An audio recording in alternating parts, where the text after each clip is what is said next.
তো কেমন আছো তোমরা সবাই? তো দেখো আজকে আবার নতুন একটি ভিডিও নিয়ে চলে আসলাম তোমাদের সাথে। তো ঘুম থেকে উঠে এখানে দেখো আমি বই নিয়ে বসে পড়েছি।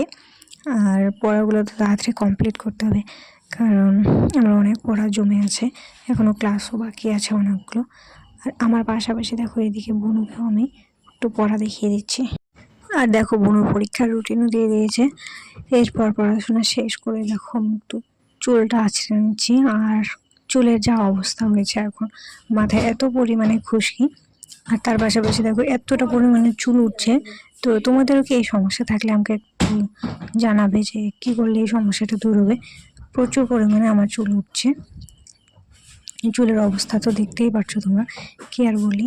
আর আজকে অনেক দিন পর আমি চুলটা বেনুনি করলাম। তারপর দেখো আরও তো অনেক কাজ আছে। আর আজকে এতটা পরিমাণে রৌদ্র উঠেছে, কি আর বলি। এরপর দেখো বোন স্কুলে যাবে, তার জন্য রেডি হচ্ছিল, আমি রেডি করিয়ে দিচ্ছিলাম। আর ওর একটু লেট হয়েছে, তাই দেখো কীরকম করছে। ও বলছে যে দেরি হচ্ছে, তাড়াতাড়ি কর। তো আমিও চেষ্টা করছিলাম তাড়াতাড়ি করে ওকে রেডি করিয়ে দিতে।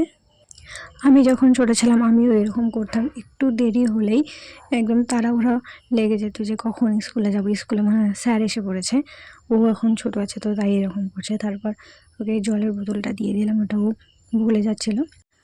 এখন বোনকে স্কুলে পাঠিয়ে দিয়ে আমি আবার করব রান্না।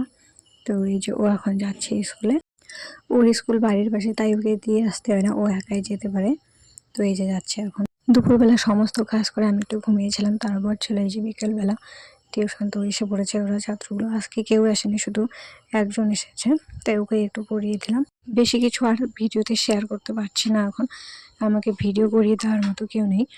তাই ভিডিওটা আজকে এই পর্যন্তই। টাটা, দেখা হচ্ছে নেক্সট ভিডিওতে।